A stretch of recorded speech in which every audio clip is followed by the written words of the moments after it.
ಈತ ನಾಟಕ ಮಾಡೋದಕ್ಕೆ ಲಾಯಕ್ ಅಷ್ಟೇ, ಸಿನಿಮಾ ಮಾಡಕ್ಕೆ ನಾಲಾಯಕ್. ಯಾಕಂದ್ರೆ ಇಷ್ಟುದ್ದ ಮೂಗಿದೆ, ಜೊತೆಲಿ ಆ ಡ್ರೆಸ್ಗಳು ನೋಡಿದ್ರೆ ಜಟ್ಲಾ ಸಾಬ್ ಈ ತರ ಕಾಣ್ತಾನೆ. ಅದರಿಂದ ಸಿನಿಮಾಗೆ ನಾಲಾಯಕ್ ಅಂತ ಇನ್ನು ಬರೆದಿದ್ರಂತೆ. ನೋಡ್ತಾ ನೋಡ್ತಾ ಹೌದಲ್ವಾ, ಅವ್ನು ಬರ್ದಿದ್ದು ಸರಿಯಾಗೇ ಇದೆಯಲ್ಲ, ನಾನು ಯಾಕೆ ಹಿಂಗೆ ಅಷ್ಟುದ್ದ ಇದೆ ನನ್ನ ಮೂಗು, ಹೌದಲ್ವಾ ಅಂತ ಹೇಳ್ಬಿಟ್ಟು ಯಾಕೋ ಸರಿ ಇಲ್ಲ ಅನ್ಸುತ್ತೆ ಅಂದ್ಬಿಟ್ಟು ಆಮೇಲೆ ಜನ ಹೇಗೆ ಒಪ್ಕೋತಾರೆ ಈ ತರ ಇದ್ದಾಗ, ನಿಜ ಸರಿಯಾಗಿ ಬರ್ದಿದೆ ಅನ್ನೋದ್ರೊಳಗೆ ಇಂಟರ್ವ್ಯೂಲ್ ಬಂದ್ಬಿಡುತ್ತೆ, ಲೈಟ್ ಎಲ್ಲ ಬಂದು. ಅವಾಗ ಹೇಳಿದ ಮಾತ್ರ ಹೇಳಿದ್ಮೇಲೆ ನಾನು ಮಫ್ಲರ್ ತಗೊಂಡು ಹೋಗಿದ್ದೆ ತಲೆ ಮುಚ್ಕೊಂಡು, ಆದ್ರೂ ಬಡ್ಡಿ ಮಗ ನಿಮ್ ಮೂಗಿದೆ ಕಾಣಿಸ್ಬಿಡ್ತು ಜನಕ್ಕೆ, ಎಲ್ಲ ಈ ಕಡೆ ತಿರುಗ್ಬಿಟ್ಟು. ದೇವರನ್ನ ದೇವರು ಅಂತ ಕರೆಯೋದಿದೆಯಲ್ಲ, ಇದು ಒಂದು ವಿಚಿತ್ರವಾದ ಒಂದು ವಿಚಾರ ನನಗೆ ಅನಿಸಿದ್ದು. ನಾನು ಒಂದ್ಸಲ ರಾಜ್ಕುಮಾರ್ ಅವ್ರನ್ನ ಕೇಳಿದೆ, ಸರ್ ನಮ್ಮ ಕೆಲವ್ರು ಹೇಳ್ತಾರೆ ಅಭಿಮಾನಿ ದೇವರು ಅಂತ ಕರೆಯೋದು ಅದು ಅತಿ ಅನ್ಸಲ್ವಾ ಅಂತ. ಇದು ನಿಮ್ಮ ಉತ್ತರ ನನಗೊಂದು ಬೇಕು ಸರ್. ದೇವರು, ಅಭಿಮಾನಿ ದೇವರು, ಈಗ ಮಾಚರಣೆಯವರು ಕೂತಿರುವಂತ ಅಭಿಮಾನಿ ಅಭಿಮಾನಿ ಹೇಳ್ತಾರೆ, ಅವ್ರು ಹೇಳ್ಬಿಟ್ಟು ಅವ್ರಿಗೆಲ್ಲ ಅಂದ್ರೆ 4 ಆಣೆ ಕೊಟ್ಟು ಬಂದು ಕೂತಿರುವಂತ ಅಂತಾರೆ. ಕೆಲವರು ಮುಂಗಡ ಸೋಫಾದಲ್ಲಿ ಫ್ರೀಯಾಗಿ ಕೂತಿರ್ತಾರೆ, ಅವ್ರಿಗೆ ನಮಸ್ಕಾರಗಳು ಅಂತಿದ್ದಾರೆ. ಈ ದೇವರು ಅನ್ನೋದು ನಿಮ್ ಹ್ಯಾಕ್ ಬಂತು ಸರ್ ಅಂತ ಕೇಳಿದೆ. ಆವಾಗ ಒಂದು ಮಾತು ಹೇಳಿದ್ರು, ನಾವೇನು ಯಾರನ್ನು ಓಲೈಸ್ಬೇಕು ಮೆಚ್ಚಿಸ್ಬೇಕು ಅಂತ ಬಂದಿದ್ದಲ್ಲ. ಅದು ಕೆಲವು ಪತ್ರಕರ್ತರು ಮಾತಾಡ್ತಿದ್ರು, ನನಗೆ ಎಲ್ಲ ಇದಾರೆ ಅಂತ ಹೇಳಿಲ್ಲ. ಮಾತಾಡುವಾಗ ಒಂದಷ್ಟು ನಾಟಕ ಆಡ್ತಾರೆ, ಅವರು ಸಿಂಪಲ್ ಅಲ್ಲ, ಸಿಂಪಲ್ ತರ ನಾಟಕ ಅಷ್ಟೇ, ಈ ತರ ಎಲ್ಲ ಮಾತಾಡೋದು. ಇದೆಲ್ಲವನ್ನು ನಾನು ಅವ್ರ ಚರ್ಚೆ ಮಾಡೀನಿ. ಸಣ್ಣದಾಗಿ ಒಂದೆರಡು ವಿಷಯ ಹೇಳ್ತೀನಿ. ದೇವರು ಎಲ್ಲ ಹೇಳಿದ್ರು ನೋಡಿ, ಅವರು ಮೊದಲನೇ ಸಲ ಅವ್ರಿಗೆ ದೇವರು ಅಂತ ಕಂಡಿದ್ದು ಯಾವಾಗ ಅಂತ ಹೇಳಿದ್ರು, ಸೋದರಿ ಅಂತ ಒಂದು ಸಿನಿಮಾ, 2ನೇ ಸಿನಿಮಾ ರಾಜ್ಕುಮಾರ್ ಅವ್ರದ್ದು. ಗಂಡ ಆದ ತಕ್ಷಣ ಸಿನಿಮಾಗಳಲ್ಲಿ ಬರಲಿಲ್ಲ ಅವ್ರಿಗೆ. ಚೆನ್ನಾಗಿ ಅದು ಓಡಿತ್ತು, ಕೆಲವೆಲ್ಲ ಕೂಡ ಮಾಡಿದ್ರು, ಆದ್ರೂ ಕೂಡ ಬರಲಿಲ್ಲ. ಸೋದರಿ ಅನ್ನೋ ಸಿನಿಮಾ ಬಂದಾಗ ವಿಮರ್ಶೆಗಳು ಬರೋದು, ಅವಾಗ ಓದೋ ಒಂದು ಆಸೆ ಇತ್ತು ರಾಜ್ಕುಮಾರ್ಗೆ. ಆಮೇಲೆ ಬಿಟ್ಟೇ ಬಿಟ್ರು. ಏನ್ ಬರೆದಿದ್ದಾರೆ ಈ ಸಿನಿಮಾ ಬಗ್ಗೆ ನೋಡೋಣ ಅಂತ ನೋಡಿದಾಗ ಅದ್ರಲ್ಲಿ ಬರೆದಿರ್ತಾರೆ, ಈತ ನಾಟಕ ಮಾಡೋದಕ್ಕೆ ಲಾಯಕ್ ಅಷ್ಟೇ, ಸಿನಿಮಾ ಮಾಡಕ್ಕೆ ನಾಲಾಯಕ್. ಯಾಕಂದ್ರೆ ಇಷ್ಟುದ್ದ ಮೂಗಿದೆ, ಜೊತೆಲಿ ಆ ಡ್ರೆಸ್ಗಳು ನೋಡಿದ್ರೆ ಜಟ್ಲಾ ಸಾಬ್ ಈ ತರ ಕಾಣ್ತಾನೆ. ಅದರಿಂದ ಸಿನಿಮಾಗೆ ನಾಲಾಯಕ್ ಅಂತ ಇನ್ನು ಬರೆದಿದ್ರಂತೆ. ಹೇಳಿದ್ರು, ಇದನ್ನ ಓದಿ ನನಗೆ ಬೇಜಾರಾಗ್ಲಿಲ್ಲ, ನೋವಾಗ್ಲಿಲ್ಲ, ದುಃಖನೂ ಆಗ್ಲಿಲ್ಲ. ನಾನು ಹೇಳಿದೆ ಪಾರ್ವತಿ ಒಂದು ಕೆಲಸ ಮಾಡಿ, ರಿಲೀಸ್ ಆಗಿದೆ, ಬಂದಿದೆ ಸಿನಿಮಾ, ಹೋಗಿ ನೋಡೋಣ. ಆ ಥರ ಏನಾದರೂ ಅನ್ಸಿದ್ರೆ ಬೇಡ ಪಾರ್ವತಿ, ನಾನು ನಾಟಕ ಮಾಡ್ಕೊಂಡೆ ಇದ್ಬಿಡೋಣ ಅಂತ ಜಟ್ಗ ಮಾಡ್ಕೊಂಡು ಹೋಗಿದ್ದಾರೆ. ಶಿವಾಜಿ ಥಿಯೇಟರ್ ಅಂತಿತ್ತು ಜೈಸೂರಲ್ಲಿ, ಅವಾಗ ಆ ಥಿಯೇಟರ್ ನಡೀತಾ ಇತ್ತು ಅವ್ರ ಸಿನಿಮಾ. ಅಲ್ಲಿ ಹೋದಾಗ ಸಿನಿಮಾ ನೋಡ್ತಾ ನೋಡ್ತಾ ರಾಜ್ಕುಮಾರ್ ಅವ್ರು ಹೇಳಿದ ಮಾತುಗಳು ನೋಡ್ತಾ ನೋಡ್ತಾ ಹೌದಲ್ವಾ, ಅವ್ನು ಬರ್ದಿದ್ದು ಸರಿಯಾಗೇ ಇದೆಯಲ್ಲ, ನಾನು ಯಾಕೆ ಹಿಂಗೆ ಅಷ್ಟುದ್ದ ಇದೆ ನನ್ನ ಮೂಗು, ಹೌದಲ್ವಾ ಅಂತ ಹೇಳ್ಬಿಟ್ಟು ಯಾಕೋ ಸರಿ ಇಲ್ಲ ಅನ್ಸುತ್ತೆ ಅಂದ್ಬಿಟ್ಟು ಆಮೇಲೆ ಜನ ಹೇಗೆ ಒಪ್ಕೋತಾರೆ ಈ ತರ ಇದ್ದಾಗ, ನಿಜ ಸರಿಯಾಗಿ ಬರ್ದಿದೆ ಅನ್ನೋದ್ರೊಳಗೆ ಇಂಟರ್ವ್ಯೂಲ್ ಬಂದ್ಬಿಡುತ್ತೆ, ಲೈಟ್ ಎಲ್ಲ ಬಂದು. ಅವಾಗ ಹೇಳಿದ ಮಾತ್ರ ಹೇಳಿದ್ಮೇಲೆ ನಾನು ಮಫ್ಲರ್ ತಗೊಂಡು ಹೋಗಿದ್ದೆ ತಲೆ ಮುಚ್ಕೊಂಡು, ಆದ್ರೂ ಬಡ್ಡಿ ಮಗ ನಿಮ್ ಮೂಗಿದೆ ಕಾಣಿಸ್ಬಿಡ್ತು ಜನಕ್ಕೆ, ಎಲ್ಲ ಈ ಕಡೆ ತಿರುಗ್ಬಿಟ್ಟು ನೀವೇನು ಬನ್ನಿ ಅಂತ ಕರೆದು ಸ್ಕ್ರೀನ್ ಮುಂದೆ ಕರ್ಕೊಂಡೋಗಿ ನಿಲ್ಸಿ, ಹೊರಗಡೆ ಯಾರೋ ಹೂವಿನ ಹಾರಗಳೆಲ್ಲ ಹುಡುಕ್ಬಿಟ್ಟು ತಂದು ರಾಜ್ಕುಮಾರ್ಗೆ ಜೈ, ಕನ್ನಡದ ಆಸ್ತಿ ರಾಜ್ಕುಮಾರ್. ಅವರು ನಂಬಕ್ಕೆ ಆಗ್ಲಿಲ್ಲ, ಏನ್ ಅಂದ್ಕೊಂಡಿದಾರ ಅವ್ರಿಗೆ. ರಾಜ್ಕುಮಾರ್ಗೆ ಕನ್ನಡಕ್ಕೆ ರಾಜ್ಕುಮಾರ್ ಅವ್ರು ಬೇಕು, ರಾಜ್ಕುಮಾರ್ ಕನ್ನಡದ ಆಸ್ತಿ ಅಂತೆಲ್ಲ ಹೂವು ಎಲ್ಲ ಹಾಕಿದ್ ನೋಡಿ ನಂಗೆ ನಿಜವಾಗ ಕಣ್ಣಲ್ಲಿ ನೀರು ಬಂದ್ಬಿಡ್ತು, ಒಂದರ ಹೃದಯ ತುಂಬಿ ಬಂತು. ಅವಾಗ ಅಂದ್ಕೊಂಡು ಯಾರು ಏನಾರು ಬರ್ಕೊಳ್ಳಿ, ಯಾರು ಏನಾರು ಅಂದ್ಕೊಳ್ಳಿ, ಇವ್ರು ಇದಾರಲ್ಲ, ಇವ್ರು ತಾನೇ ನನ್ನ ಬೆಳೆಸ್ಕೊಳ್ಳಿ, ಯಾರು ಏನಾರು ಬರ್ಕೊಳ್ಳಿ, ನನ್ನ ಅಭಿಮಾನಿಗಳೇ ದೇವರು ಅಂತ. ಆವತ್ತು ಮೊದಲನೇ ಸಾರಿ ನಾನು ನೋಡಿದೆ ಅಂತ ಅವರು ನನ್ನ ದೇವರು ಅಂತ. ಅದನ್ನ ಇವತ್ತುವರೆಗೂ ಉಳಿಸ್ಕೊಂಡಿದ್ದೀನಿ. ಇವಾಗಲೂ ಏನಾದ್ರು ಸಿನಿಮಾ ಮಾಡ್ಬೇಕಾದ್ರೆ ನಾನು ನೋಡ್ತೀನಿ, ಮುಹೂರ್ತ ದಿವಸ ತುಂಬಾ ಜನ ಬರ್ತಾರೆ, ಯಾವ್ಯಾವುದೋ ಸಂಘದಿಂದೆಲ್ಲ ಬರ್ತಾರೆ. ಇವರ ಬಯಕೆಗಳು, ಇವರ ನಿರೀಕ್ಷೆಗಳನ್ನ ನಾನು ಪೂರೈಸಬಲ್ಲ. ಇಷ್ಟು ಜನ ಬಂದಿದ್ದಾರೆ. ಜೀವನ ಚೈತ್ರ ಸಿನಿಮಾ ಶೂಟಿಂಗ್ ಸಮಯ ಹೇಳಿದ್ರು, ಅವರು ಪೂಜೆ ಮುಗಿಸ್ಕೊಂಡ್ ಬಂದ್ರು ಅಲ್ಲಿ ವಸಂತ ವಲ್ಲಭದಿಂದ. ಅವಾಗ ಒಂದು 200 ಸ್ವೀಟ್ ತಿಂದಿದ್ದಾರೆ ನೋಡಿ. ಇದೊಂದು ವಿಷಯ ಯಾರಿಗೂ ಗೊತ್ತೇ ಇಲ್ಲ. 200 ಸ್ವೀಟ್ಸ್ ಬಂದವರೆಲ್ಲ ಡಬ್ಬ ತಗೊಂಡ್ಬಂದಿದ್ದಾರೆ. ಯಾಕಂದ್ರೆ 3-4 ವರ್ಷ ಬಿಟ್ಟು ರಾಜ್ಕುಮಾರ್ ಅವರು ಸಿನಿಮಾ ಮಾಡಿದ್ದದು, ಎಲ್ಲರೂ ಬಂದು ತಿನ್ನಿಸ್ಬೇಕು. ಹಾಗೆ ಸುಮ್ಮನೆ ಕೊಡಲ್ಲ. ಅಣ್ಣ ಅಣ್ಣ ಅಣ್ಣ ಅಂತ ಬರ್ತಾರೆ, ಅವ್ರು ಒಂಚೂರು ಮಾಡಿ ಅಂತ ಅವರು ಟಚ್ ಮಾಡೋದಿಲ್ಲ. ಬಾಯಿಗೆ ಹಾಕೋದು ದೂರದಿಂದ ಹಾಕೋದು, ಬೇರೆ ಹಾಕೊಂಡು ದೂರದಿಂದ ಹಾಕ್ತಾರೆ. ಈ ತರ ಸ್ವೀಟ್ ಕೊಡ್ತಾ ಇದ್ರು. ನನಗೆ ಆಶ್ಚರ್ಯ ಆಯ್ತು, ಏನು ಯಾರ್ದು ಬೇಡ ಅಂತ. ರೋಡ್ ಸೈಡ್ ಎಲ್ಲ ಒಂದು ಈ ತರದ್ದು ಗಾಡಿನಲ್ಲಿ ಇರ್ತಾರಲ್ಲ ಅಂತಕ್ಕಂತ ಹೇಳಿದ್ರೆ MTR ಎಲ್ಲಾ ಕಡೆಯಿಂದ ಡಬ್ಬಗಳು ಬಂದಿದೆ. ಇವರು ಇದನ್ನೆಲ್ಲ ಹೆಂಗೆ ಜೀರ್ಣಿಸ್ಕೊಳ್ತಾರೆ ಅನ್ನೋದೇ ಒಂದು ದೊಡ್ಡ ಕಷ್ಟ, ಒಂಥರ ಸಮಸ್ಯೆ ತರ ಅನಿಸ್ತು ನನಗೆ. ಅವಾಗ ಎಲ್ಲರಿಗೂ ಕೇಳಿದೆ, ಸರ್ ನನ್ಗೆ ಒಂದು ಸಂದೇಹ ಏನಂದ್ರೆ, ನಾನು ಬೇರೆ ಕೆಲವು ಸ್ಟಾರ್ಗಳು ನೋಡಿದ್ದೀನಿ, ಅವರು ನೀರ್ ಕುಡಿಬೇಕಾದ್ರೆ ಆ ಬಾಟ್ಲ್ ಅವ್ರ ಕೆರವನಿಂದ ಬಂತ ಅಂತ ನೋಡಿ ತಗೋತಾರೆ. ನೀವು ಯಾರು ಬಂದು ಹಣ ಸ್ವೀಟ್ ಅಂತ ಹೇಳಿ ಬಾಯಿ ಬಿಟ್ಟು ತಿಂತಾ ಇದ್ದೀರಾ ಅಂದ್ರೆ ಅವ್ರಿಗೆಲ್ಲ ಒಂದು ಭಯ ಇರುತ್ತೆ, ಏನಾರ ಸೇರಿಸ್ಬಿಟ್ಟು ಕೊಟ್ರೆ ಹೇಗೆ ಇವರೆಲ್ಲ ಅನ್ನೋ ಭಯದಿಂದ ಅವ್ರ ಹತ್ರ. ನಿಮ್ಗೆ ಯಾವತ್ತೂ ಅವ್ನು ಅನ್ಸಿಲ್ವಾ ಸರ್? ಅದು ಅನ್ಸಿದ ದಿವಸ ಯಾವನಾದ್ರೂ ಹಾಕ್ತಾನೆ ಅದು. ನಾನು ಅನಿಸೋದೇ ಇಲ್ಲ, ಅನಿಸೋದು ಇಲ್ಲ. ಮುಂದೆ ಏನು ಒಂದು ಮಾತು ಹೇಳ ಪ್ರವೀಣ್, ಅವ್ರ ಪ್ರೀತಿಯಿಂದ ತಂದೆ ಅವ್ರ ಕಣ್ಣುಗಳು ನೋಡಿದ್ರೆ ಗೊತ್ತಾಗುತ್ತೆ, ಆ ಪ್ರೀತಿಯಿಂದಲೇ ತಗೋಬೇಕು. ಈ ತರ ಎಲ್ಲ ಅನ್ಕೊಂಡು ಕೂತ್ಕೊಂಡ್ರೆ ಗ್ಯಾರಂಟಿ ಆದ್ರೂ ಬಾಗ್ತಾನೆ.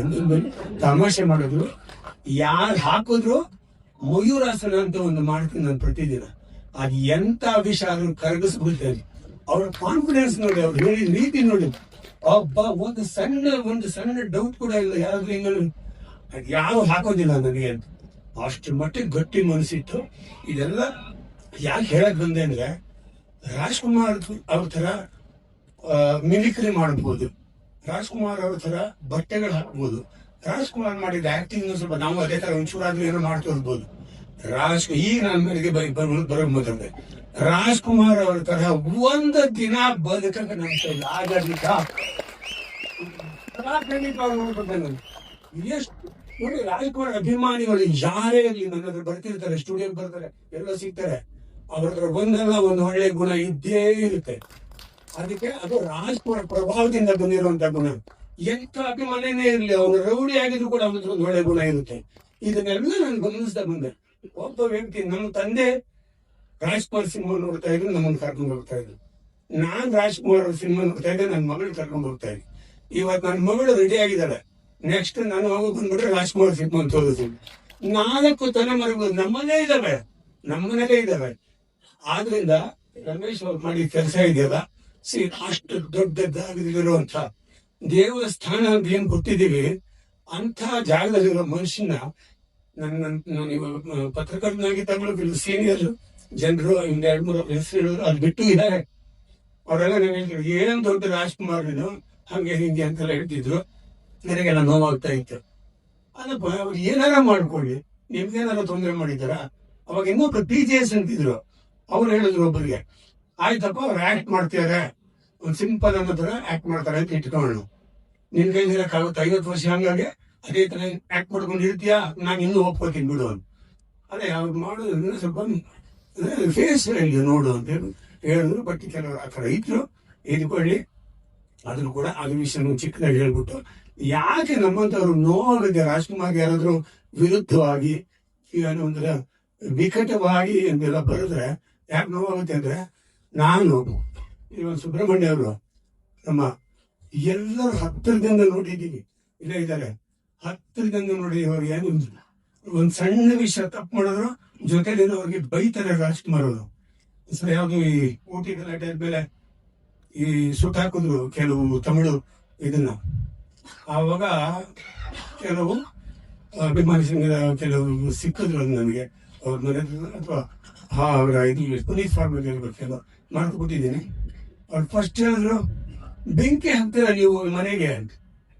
ಯಾರೋ ಬಡವರು ಕೂಲಿನಲ್ಲಿ ಮಾಡ್ಕೊಂಡಿರೋರು, ಅವ್ರು ಯಾವ ಭಾಷೆನೂ ಆಗಿರ್ಲಿ, ಬೆಂಕಿ ಹಾಕ್ತೀರ ಮನೆಗೆ? ಒಬ್ಬ ಮನೆ ಕಟ್ಟಿರ್ತಾನೆ 4 ಇನ್ನೊಬ್ಬ ನನ್ಗೆ ಹೇಳಿದ್ದೆ ನಿಖಿಲ್ ಕೆಲವು ಡೀಟೇಲ್ 4 ಮಾಡಿ ನಿಲ್ಕೊಂಡು ಗನ್ ಮ್ಯಾನ್ಗಳು ಇಟ್ಟಿರ್ತಾನೆ, ಆ ಮನೆಗೆ ಬೆಂಕಿ ಹಾಕ್ತೀರ ನೀವೆಲ್ಲ ತಾನೆ? ಪಾಪ ಅವ್ರು ಏನ್ರೆ ಅವರು ಕೂಲಿನಾಲಿ ಮಾಡ್ಕೊಂಡು ಬದುಕಲ್ಲಿ ಬಂದಿದ್ದಾರೆ. ಇನ್ನು ಯಾವ ಮನೆಗೂ ಬೆಂಕಿ ಹಾಕ್ಬೇಡಿ. ನೋಡಿ, ಭಾಷೆ ಅನ್ನೋದು ಬೇರೆನೆ, ಅದನ್ನ ತಗೊಂಡು ಈ ತರ ದ್ವೇಷಕ್ಕೆ ತರಬೇಡಿ ಅಂತ ನೇರವಾಗೇ ಹೇಳ್ತಿದ್ರು. ಅದರಿಂದ ನಾವೆಲ್ಲ ನೋಡಿದಾಗ ಮತ್ತೆ ಇವ್ರ ಬಗ್ಗೆ ನೆಗೆಟಿವ್ ಆಗಿ ಯಾಕೆ ಮಾತಾಡ್ತೀರ? ಏನ್ ಸಿಕ್ತು ನಿಮ್ಗೆ ಇದ್ರಲ್ಲಿ? ಇಲ್ಲ ಸರ್, ನೀವು ಸಿಂಪಲ್ ಮನುಷ್ಯ ಅಲ್ಲ ಅಂತ ಕೇಳೋದು. ನಿಮ್ಗೆ ಏನ್ ಅನ್ಸುತ್ತೆ? ಸಿಂಪಲ್ ಅಂತೀವಿ ನಿಮ್ ಪ್ರಕಾರ ಅಲ್ಲ ಸರ್, ಸರಳವಾಗಿರ್ತೀರಾ, ಬಿಳಿ ಶರ್ಟು ಬಿಳಿ ಪಂಚೆ ಹಾಕ್ಕೋತೀರಾ, ಯಾವ್ದಾದ್ರು ಮೈಸೂರು ಹೋದ್ರೆ ಒಂದ್ ಸಣ್ಣ ಹೋಟ್ಲಲ್ಲಿ ಇಳ್ಕೋತೀರಾ, ಬೆಂಗಳೂರು ಬಂದಾಗ ಐಲ್ಯಾಂಡ್ಸ್ ಅಲ್ಲಿ ಇಳ್ಕೋತಿದ್ದೀರಾ, ಸುಜಾತ ಹೋಟ್ಲು, ಬಹಳ ಸರಳವಾಗಿ ಜೀವನ ನಡೆಸ್ತಿರಲ್ಲ ಅದರಿಂದ ಓ ಆ ಥರನಾ. ಆಮೇಲೆ ತಿಂಡಿ ಇದೇ ಬೇಕು ಅದೇ ಬೇಕು ಆ ಹೋಗ್ಲಿ ಬೇಕು ನೀವು ಕೇಳೋದು. ಓ ನೋಡಿ ನಿಮ್ಗೆ ಒಂದು ವಿಷಯ ಹೇಳ್ಬಿಡ್ತೀನಿ. ನಾನು ಇದ್ದಿದ್ದೇ ಹೀಗೆ. ನನಗೆ ಈ ದೊಡ್ಡ ದೊಡ್ಡ ಹೋಟ್ಲ್ ತಿಂಡಿಗಳು ಆಗೋದೇ ಇಲ್ಲ. ಈ 5 ಸ್ಟಾರ್ ಹೋಟ್ಲೆಲ್ಲ ಸಪ್ಪಗಿರ್ತವೆ. ನನಗೆ ಈ ರೋಡ್ ಸೈಡಲ್ಲಿ ಗಾಡಿಯಲ್ಲಿ ಕೊಡ್ತಾರಲ್ಲ ಅದೇ ತುಂಬಾ ಇಷ್ಟ ಆಗುತ್ತೆ. ಕಾರ್ಖಾನೆಲ್ಲ ಚೆನ್ನಾಗಿ ಮಾಡ್ತಾರೆ. ಅದು ಅಲ್ಲದೆ ಈ ಹೋಟ್ಲಲ್ಲಿ ಅಂತ ಹೋದಾಗ ಏನಾಗುತ್ತೆ ಅಂದ್ರೆ ನೋಡಿ, ಬೇರೆಯವ್ರಾದ್ರೆ ಪಾಪ ನಿರ್ಮಾಪಕರು ದುಡ್ಡು ಯಾಕೆ ಖರ್ಚು ಮಾಡ್ಬೇಕು ಅಂತ ನಾನು ಸಂಗತಿ ಇರ್ತೀನಿ. ನನಗೆ ಈ ಕೆಲವು ಸಲ ಈ ಅವಾರ್ಡ್ಗೆ ಅಂತ ಕರ್ಕೊಂಡು ಹೋಗ್ತಾರೆ, ನನಗೆ ನಿದ್ದೆನೇ ಬರೋದಿಲ್ಲ. ಅವ್ರು ಕೂಡ ಹೋಟ್ಲಲ್ಲಿ ಮೆತ್ತಿಗಿರುತ್ತೆ, ದಿಂಪು ಮೆತ್ತಿಗಾಗಿ ನನಗೆ ಗಟ್ಟಿಯಾಗಿ ನೆಲ ಆದ್ರೂ ಪರವಾಗಿಲ್ಲ, ಅದರಲ್ಲೇ ಮಲಗ ಅಭ್ಯಾಸ. ಅದಕ್ಕೆ ನಾನು ಅದೆಲ್ಲ ಸುತ್ತಬಿಟ್ಟು ಒಂದು ಕಂಬಳಿ ಕೊಡ್ರೆ ಅಂತ 1-2 ಕಂಬಳಿ ನೆಲದ ಮೇಲೆ ಹಾಕೊಂಡಾಗ ಕೈ ಇಟ್ಕೊಂಡು ಮಲ್ಕೊಂಡ್ಬಿಡ್ತೀನಿ. ನಾನು ಬದುಕಿದ್ದೆ ಹಿಂಗೆ ಅಂತ. ಈ ರೀತಿ ನೋಡಿ, ಯಾವುದನ್ನು ಅವರು ನಾನು ಅದನ್ನು ಗ್ರೇಟ್ ಅನ್ನೋ ಥರ ತಗೊಳ್ಳೇ ಇಲ್ಲ. ಜೊತೆಲಿ ಈ ಬಿಳಿ ಪಂಚೆ ಶರ್ಟ್ ನೋಡಿ ನಂದಲ್ಲ. ಒಬ್ಬ ಪೈಲಟ್ ಮದ್ರಾಸಿಂದ ಬರ್ಬೇಕಾದ್ರೆ ಹೇಳ್ದ, ನಾನು ಟೀ ಶರ್ಟ್ ಪ್ಯಾಂಟ್ ಹಾಕಿದ್ದೆ. ಅಣ್ಣ ನಿಮ್ಮ ಬಗ್ಗೆ ಒಂದು ಗೌರವ ಇದೆ, ನಾವು ತುಂಬಾ ಗೌರವದ ಭಾವನೆ ಇದೆ, ನಿಮ್ಮ ನೀಟಸ್ ನೋಡಿ ನಾವು ಒಂದು ಬಿಳಿ ಶರ್ಟ್ ಬಿಳಿ ಪಂಚೆ ಹಾಕಿದ್ರೆ ತುಂಬಾ ಚೆನ್ನಾಗಿರುತ್ತೆ ಅಂತ ತಮಿಳವನೊಬ್ಬ ಹೇಳಿದ್ದು. ಆ ಪೈಲಟ್ ಒಬ್ಬ ಹೇಳಿದ್ರು, ಆ ತರ ಸರ್ ನಿಮ್ ಪಿಕ್ಚರ್ ಅಲ್ಲಿ ನೋಡಿದ್ವಿ ಈ ತರ ಇರುತ್ತೆ, ನಮಸ್ಕಾರ ಮಾಡಿ ಹೇಳ್ತಾನೆ.